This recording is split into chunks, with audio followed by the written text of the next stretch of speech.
So we're talking about AI today, and we're going to talk about some of the society impacts, but we're going to dig into some really specific benefits for your business. We think about it taking over things like factory jobs, but I think that's because there's an association we have to AI as robots.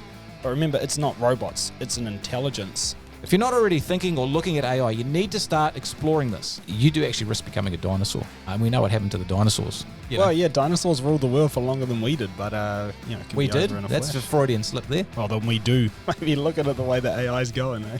Who knows? Artificial intelligence, or AI, has been front and center in the news a lot recently, and there have been some incredible developments in AI that are changing the way we work and live. Tune into this week's podcast where we discuss how AI is likely to affect your business and how you might use AI to make your business and your life better.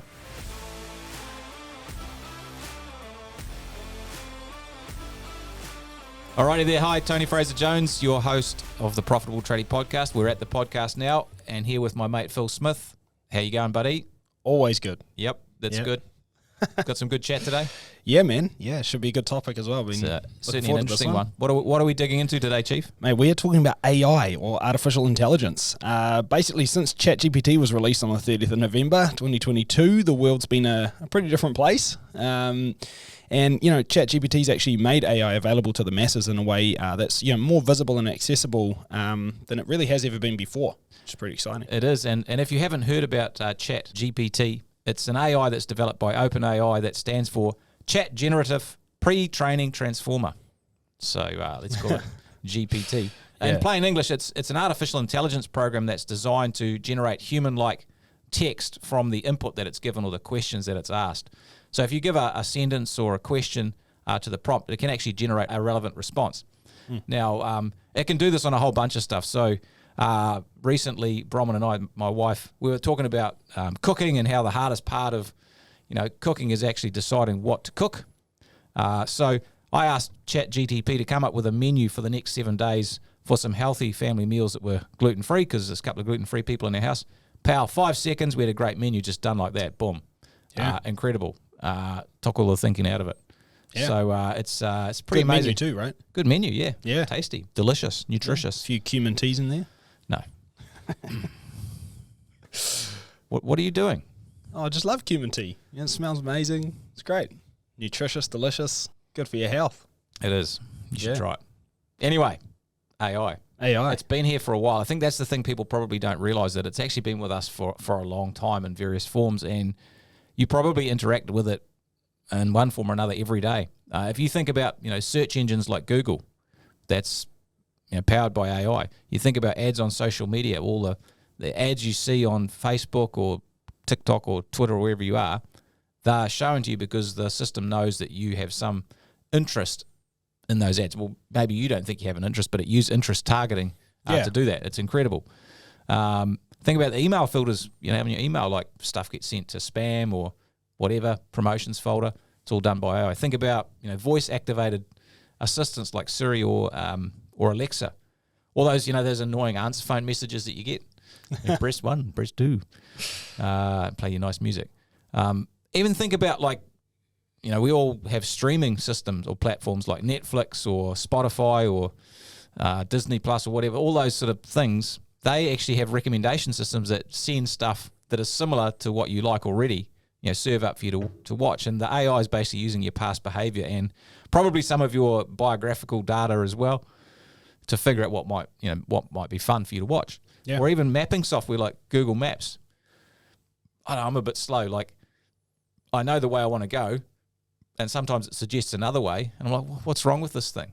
It's always right because there's traffic the way you want to go, and it's pointing you another direction. Yeah, well, it tells you where the traffic is, Yeah, right? that's right. I'm a bit of a slow learner, so I should listen. Yeah. But, the other day we were traveling somewhere.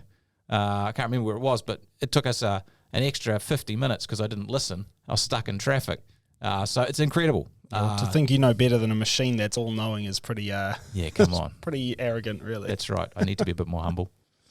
I think, to be honest, though, like doing a podcast on AI, it is a wee bit like trying to spend 20 minutes explaining the meaning of life. A pretty massive topic, and you can't do it justice in a single episode. And I think, like you mentioned earlier, man, like AI's actually been here for ages. It's in everything we do. Like every app you use has AI components to it. It's incredible. But yeah, definitely a few things that we use right regularly. At the get-go, we're not the world's experts at AI. Nah. So there's a lot to learn about this, but I think it's a really important topic, and to talk about how it may potentially affect your business and your life is definitely worthwhile digging into today. Yeah, definitely. So a couple of things I think we could focus on. One is just talk about how AI has got the potential to change not only business life, but also, the impacts it might have on society as well, because I think that's important, and also then the potential for how we can use AI to make, life in your plumbing, your electrical, or your similar construction business or service business, how to make your life easier. Yeah, 100%. And I think I'm sure you got a story to. I do have a story. This is a small story. So obviously we do marketing. You might see videos that we do, whether they're through TikTok or YouTube or wherever, and you have little clips. So normally to get a little clip, maybe it's a minute long, would take a couple of hours possibly, which is takes a bit of time. Yeah, this is the editing we're talking about. Yeah, the editing. Yeah, not to shoot. That doesn't take long at all. We kind of just talk and do stuff, but there's a lot of work that goes on in the background. It does take time. Yeah, editing. Yeah, a couple of hours to get just a short clip. So recently downloaded an app called Opus Clip, and you can put the link to your YouTube video in there, and it will go through and create 10, 11, 12 clips in like about 8 minutes that are excellent to use, and it'll rank them according to their appealing on social media. So it'll put the highest ranks one that thinks that's most likely to be liked or go viral will go at the top down to the bottom. Unbelievable. Yeah. So it's just taken out hours and hours of work, and the quality is actually really good. Yeah. So there's so much of that going on in life and in business at the moment that it's incredible. I was just really buzzed out by that. Well, I looked over Nephi's shoulder the other day. Nephi's our chief video and graphics dude, and he was actually using this program, and I walked past, and it had given him a full rundown of exactly why the clip why it chose it, what was good about it, what it could be done better, and like all of this advice. It was good advice too. Like, it was. It didn't just clip the thing and say this is a good one. It gave a really good description of why and what could be better, and actually tried to tell me my podcasting could be better. But anyway, here we go. And Nephi's sitting here, and just wanted to mention, Nephi, keep telling me you're so busy, bro. What's going on? You just saved ours. What's up, G? He just makes more stuff. That's right. Yeah. So it's pretty incredible. Yeah, pretty awesome. But hey, look, I think the point is, if we don't get on board with the potential of AI and how we can leverage it, we could run into some problems. I think for business, there's some massive speed bumps on the horizon. And the first one is you're probably not going to have to meet your customers' expectations. So people are going to expect a whole lot more. And if you don't, if you're not up to date with how to do things quicker, smarter, faster, you may not actually be able to deliver the services and the level of customer service that you really want to or need to stay competitive. So that's a biggie. And your business is going to be, less efficient. So you'll spend more time, working for less profit than you could or should. And like in certain niches or niches, the AI could actually potentially change the whole game. Like, for example, in preventative maintenance, AI is amazing at actually figuring out, when things might potentially be breaking down or needing replacing, or it might actually be able to do a lot of that itself. And so your service could actually become obsolete. You might need to change, what you're focusing on, which is a big. And you do actually risk becoming a dinosaur. Definitely. And we know what happened to the dinosaurs. Incidentally, they've been around a lot longer than we have. But dinosaurs ruled the world for longer than we did. But we did. That's a Freudian slip there. Well, then we do. Oh yeah, Freudian slip. Maybe look at it the way that AI is going. Eh? Who knows? Anyway, if we do get this right and we get on board with it, we could leverage this in some pretty awesome ways. Well, I think it gives you the ability to provide amazing customer service and retain more customers and give them an excellent experience. That's the first one. You can drive lots of efficiencies into your operations, which is going to help you maintain higher margins and make you more profitable, which is great. More profit, you can buy time back. It's less stressful. It's just more fun. And you'll be on the wave rather than getting left behind. And also great opportunities, I think, for training and upskilling your team like this. You'll be able to actually leverage your efforts in a way that we just don't really understand, which I want to dig into a bit today. Yeah, 100%. So what the heck is AI? Well, like I said, we're not the experts, right? But AI stands for artificial intelligence. The technical details of how it actually works, I don't really know. I'm not a coder. I don't understand all the zeros and ones in code, but it's really like having a clever assistant who can learn from what they see and do. And this assistant is not human. It's actually a computer program. And in essence, that's what artificial intelligence is. It's just a computer program that learns and learns incredibly fast and well. Yeah, well, it's a bit like teaching a computer to think and learn like we do, right? And obviously it has the added advantage that they can process and recall large amounts of information far quicker than we ever could, which allows them to do a lot of tasks that would take us heaps of time or would be super repetitive for us. The difference is it can do those repetitive tasks like infinitely faster, infinitely more often, and it learns way quicker as a result, and learns almost like a hive mind where it has the exponential value to teach itself across multiple brains, really, all at once, way faster. And so, I mean, really what this is going to lead to is it'll be a lot smarter than we are. It actually already is, and it's just going to get more and more. It's estimated that by about 2030, 2035, it'll be up to 1 billion times smarter than the smartest human, which is pretty crazy, right? Super interesting. I mean, if you think about the application of that, it's pretty amazing. crazy. Yeah. So it'll be able to do stuff so much quicker. It can learn so much quicker. It can do so much more. Real impressive. And I think, if we can obviously take advantage of this is going to be cool. Yeah, and it's been around, like AI is not, it's really sort of burst onto the scene with ChatGPT because it's made it really accessible. Yeah. But it's been around for a while. Like I think the term was first coined in 1956. And even earlier than that, I don't know if you've watched the movie, The Imitation Game, which was set in World War II. There were a bunch of inventors in the 40s like Alan Turing who were laying the groundwork, and he was a British mathematician who he proposed the concept of a universal machine which could compute anything that is computable. And that was really the precursor to the modern computer. That was like the starting point. And they built this machine. It's a massive machine with tubes and all sorts of stuff, wheels and cogs, and it's crazy. Size of a room. They used that to help crack the code of the Enigma machine that the Germans were using to transmit, military information, particularly to U-boats and stuff like that, where convoys were. And so they used this machine to go through all the permutations and combinations that the codes could be to actually crack it. And so that was really the starting point of the computing as we know it, and set the scene for a lot of this stuff that's followed, which is recently has developed incredibly quickly. Yeah, and I think the big thing with this is, like, when we say incredibly quickly, if you look at like a timeline of AI, I won't get right into it now, but if you actually draw it out at scale of timeline, it's actually mental how quick this has developed, and it has been something which is 70, 80 years in the making. But if you think about what happened in the first wee while of that versus in the last year or so, it's a pretty exponential curve of development. And I think, looking at how AI will actually impact society moving forward, it's still really anyone's guess. Like we said, this is going to be way smarter than us, and that's going to really propose something that we can't even imagine yet. Like, there'll be all kinds of changes. But I think a lot of interesting stuff is definitely going to happen, and we stand to benefit as well. We're shooting the breeze here.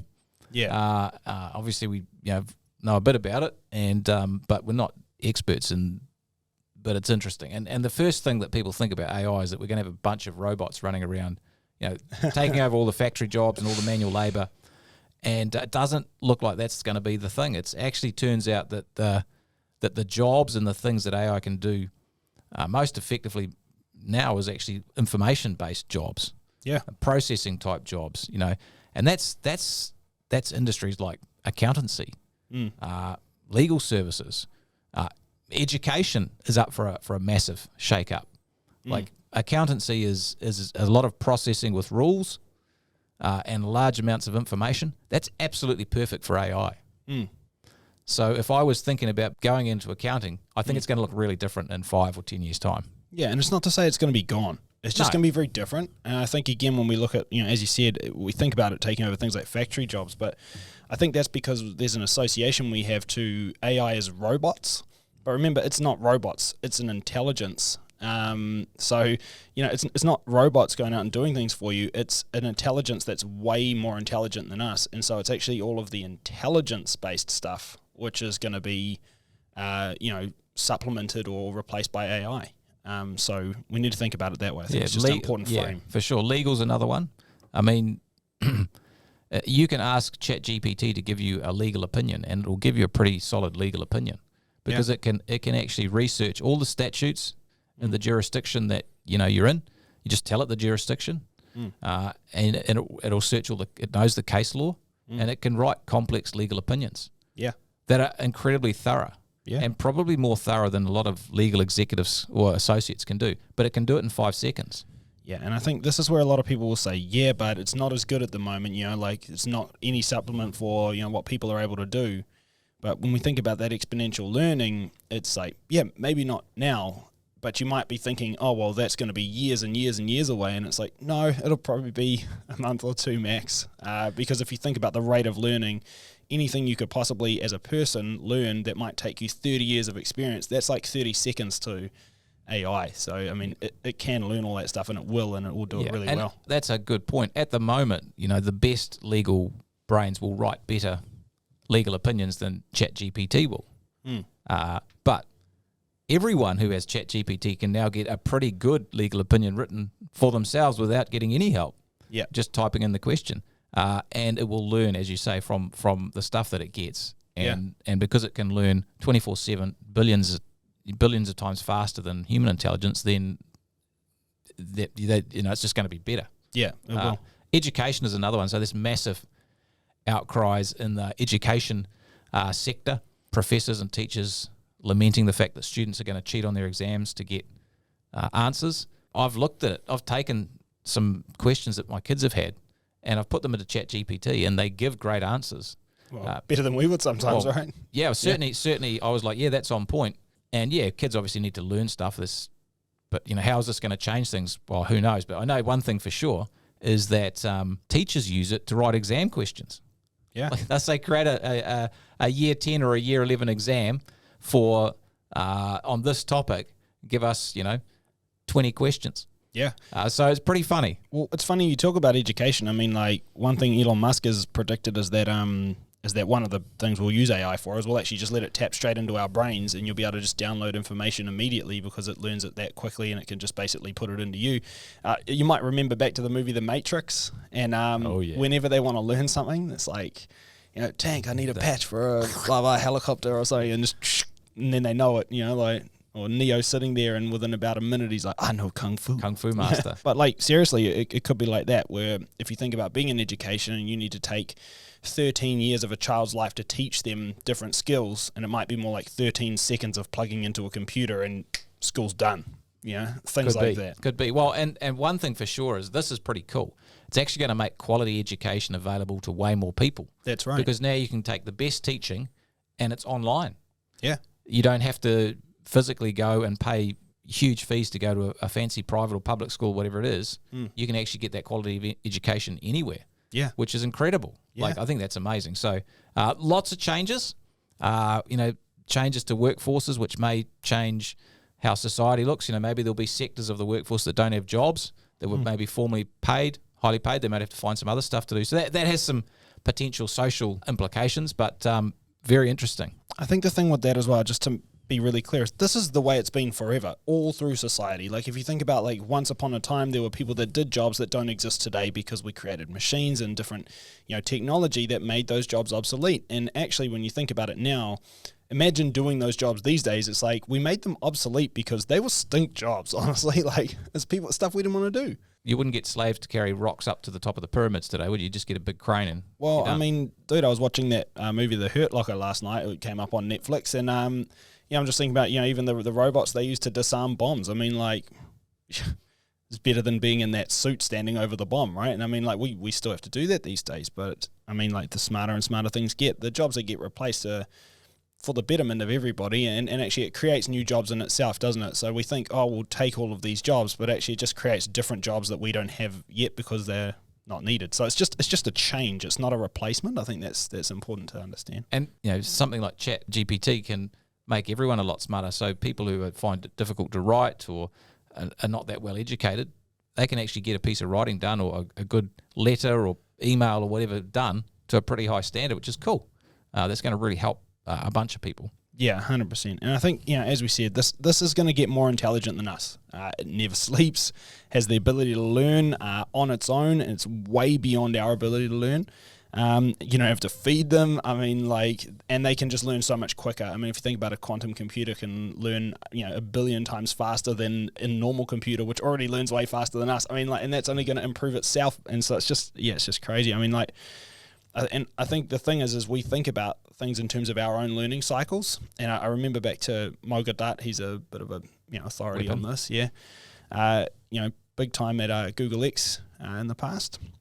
And he tells a story about having these grippers at Google X, which is like a machine arm picks Think things of up. the fairground attractions where you put a coin in and it grips a soft toy and picks it up. Yeah, or you look at like an automotive plant where they're building cars. A lot of it's used with grippers, and they go and they pick things up and put them together and stuff. Anyway, had these grippers, and it's teaching the grippers through AI how to pick up different objects and be able to adapt to the way they are. And they use kids' toys because they're actually really good for training. They're often different textures, different weights, different sizes and shapes and stuff. So they're quite complex things to pick up. And they had this little yellow ball. And he says every day he'd walk past the lab and he'd see the grippers trying to pick up the yellow ball, and they just would never get it. It seemed like an impossibility. There's too many variables. But, one day he sees the gripper pick up the yellow ball, and it has to show it to a camera. Look what I did. And it puts it down. And he thinks, wow, that was amazing. But also he thinks, well, it's a fluke, right? It's done it millions of times and has never got it. Sure, it got it once, complete fluke, probably be another million times before we see it again. And by the end of the day, that gripper got the yellow ball every time, 100% success rate. And not only that, every gripper in the lab got it immediately. Once that one gripper got it, every gripper got it. And that's the thing is AI is not, confined to one machine at a time like our brains are. This is a universal hive mind that it can actually, when one learns, they all learn exponentially. And so basically that fluke turned into a certainty within the space of about a day for all the grippers, which is pretty crazy. So, it's definitely going to be more intelligent than us, and there's definitely potential it could take on a life of its own. So, how would that affect us? Yeah, well, it's a good question. No one really knows. But it's incredible, the opportunities and the implications of this. It's massive. So I guess the thing is... that's sort of the high level of society, I suppose, but we'd be cool to drill down into what it actually looks like for our businesses, whether it's a plumbing or electrical, landscaping, painting, glazing, tiling, drain laying, whatever business you're in. How does it affect it? Well, where to start, it's a little hard to know, but I think there are some pretty obvious ones. Well, AI should be amazing at scheduling. Yeah. Like in the most profitable and efficient way. You feed in the skill sets of the workers, your team, the type of work, the location of the jobs, the travel distances. It's going to feed in traffic flows, stock levels, distances, supplies, all that stuff is all an algorithm that can be computed. And it'll be able to calculate and schedule the team in an incredibly efficient way. And not only that, it'll be able to alert the customers immediately on travel times and changes. So you're probably not going to need a scheduler in the same way. If you think about the way that you add in what happened on previous jobs when you're back costing and adding in your job cards and things like that to your job management software, the AI will be able to figure out not just all of those things that you said, but it'll know your staff, because it knows that Tim, when he does this type of work, takes about this long, but Mike is faster, and so when he schedules Mike, it's going to take this long, but Tim's going to need this long, and the hours are different, and therefore you should price different because of the skill set of Tim versus Mike on that specific type of work. And things that you think are a grey area, where you're like, well, you might be thinking in terms of types of work. You're like, well, this is, residential maintenance and this is a new build or something like that. But it's like it will be able to tell right down to the detail of the type of task within the build, the start of, whether it's a pre-pipe or whether or not it's like a, later stage. It'll know the differences and who's good at what and how fast they are based on previous information. It'll know it immediately, and it will schedule to the second of what it was likely to take that person. It'll know your people better than you ever could. It's pretty And the cool. reason for that is that the processing power is just phenomenal. We just don't have that capacity. That's right. Customer service is another one. So you you can have 24/7 person fielding service calls that never gets tired. It'll be able to take phone calls and talk in any voice that you want and respond because it has that capacity now. To field calls, SMSs, and emails. So that's incredible. Yeah. And you match that in with the scheduling. That's kind of a package deal. Yeah, it's pretty awesome. And it'll do a better job, again, even with that customer service, because it actually knows good customer service better than we do, because it's actually algorithmic. Like, we think this is something that's a human quality, but it is algorithmic. It's based on things that we've learned from past experiences, and it can process all of that immediately. I mean, you look at marketing, you get AI to write a month's worth of social media posts in about 5 seconds. And again, they're pretty good and getting better. It's learning all the time. Anything that involves processing, so it's invoices, accounting, following up money, it's going to be able to do all of this in written form, but eventually in voice form too. And again, that might seem far away, but it's not. I saw a clip of Morgan Freeman giving a speech yesterday, and it looks like Morgan Freeman. It's a video of Morgan Freeman in his voice, but it's not him. It's AI. It's using all the images and video it could find of Morgan Freeman to generate his face and all of the things on the internet of his voice to generate his voice, and it's him.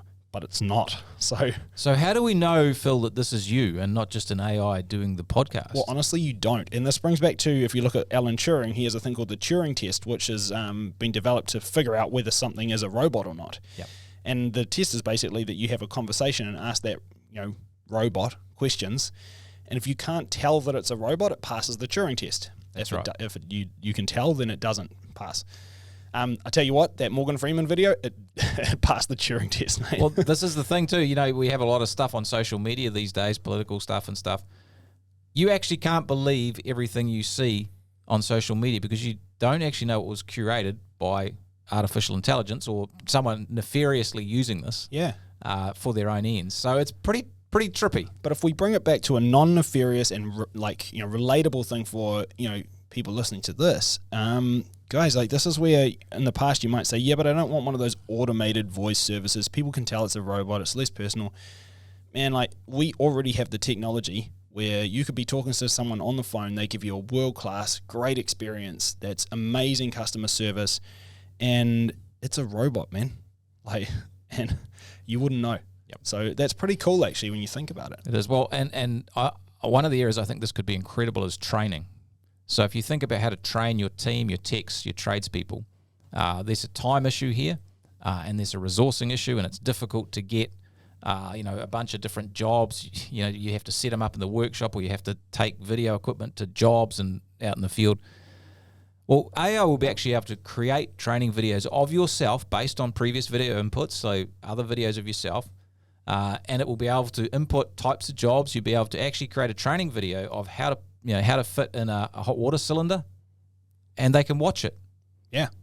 And it's AI, Nuts. which is amazing. You think of how quickly you could train your team if you had a bunch of SOPs and training videos generated by AI to show them how to do a bunch of the jobs. Yeah. How much time you could save. Well, especially for more niche jobs. If you think about some things, in order to train them, you have to wait for an opportunity for that problem so you can show people how to do it. And it's like AI can just generate a video of that exact problem with the detail and you fixing it, even though that never happened. I mean, the implications of this are pretty amazing. It's awesome. Pricing is another one. So pricing is largely a process-driven activity. It's a bunch of algorithms. So you'll have an AI pricing assistant who gathers all the specs from the client, goes through the plans, counts the quantities of the materials and labor, finds the cheapest suppliers, liaises with the client, has a conversation, and sends out the quote or bid. And they'll do it in 5 seconds. Yeah. And not only that, but they'll probably also have looked at upselling opportunities, cross-selling opportunities, or looked at potential variations that you could add, like percentage likelihood of actually closing those variations, and give you a script of this is what to say to close that deal. It's really exciting, and maybe estimators and QSs is another area which may look very different in the future, because AI is well set up to do that kind of work. And again, this is not something to fear. I think again, it's very easy to fear this kind of thing because you think, oh, what's going to happen to my job? But that's not it. It's actually just that your job's going to become that much more efficient. But it doesn't make us obsolete. It just makes our jobs look different. And I mean, other things, you can already get ChatGPT to write you a JD, job description, or a job ad for attracting new talent. They aren't always great, to be fair, at the moment, but at the same time, they are pretty good, and they're getting better every second of every day. So it's pretty cool, and it's great for preventative maintenance. Like, if you think about issues or breakdowns that can happen, with machinery, like, it's going to be able to know exactly the health of any machine at any time, and exactly what's wrong with it, how to fix it, and probably be able to fix it itself, like or at least alert you and give you the information needed. This info has been around for a while. I remember my brother doing a university project. He did engineering. And basically the project was voice recognition software that actually listened to the sound of bearings and machinery working. Yeah. And when that pitch changed, you knew that there's something wrong with the equipment. Yeah. And that does that, but it'll be able to diagnose. It's amazing. Yeah, and I mean, there's already a lot of diagnostic tools out there, but if you think about this, like, just the speed and efficiency and accuracy of problem diagnostics is going to be crazy. I mean, component wear and tear, it's all just going to be really easy to figure out and open up a lot of opportunities. Plus, less breakdowns in the stuff you use, which is awesome. For sure. There's lots of stuff coming down the pipe, and I mean, we could go on about this for ages, and we could probably do, 3 months worth of episodes on AI. It's very interesting, and it's changing all the time. There's new apps coming out all the time. There's apps for video editing, for writing books, for summarizing meeting notes, for replying to emails, video. It's amazing. There's so much happening. Yeah, and reporting on key statistics, everything. It's all in there, and I think you're going to be able to leverage this in a pretty cool way. So, yeah, exciting times. So should we land this plane? We should do that. So artificial intelligence, or AI, is here, and it's changing the way we do business, and you'll get some massive benefits in your business if you're able to harness the power of artificial intelligence. Thanks heaps for listening. We'll catch you all again next time. See you later.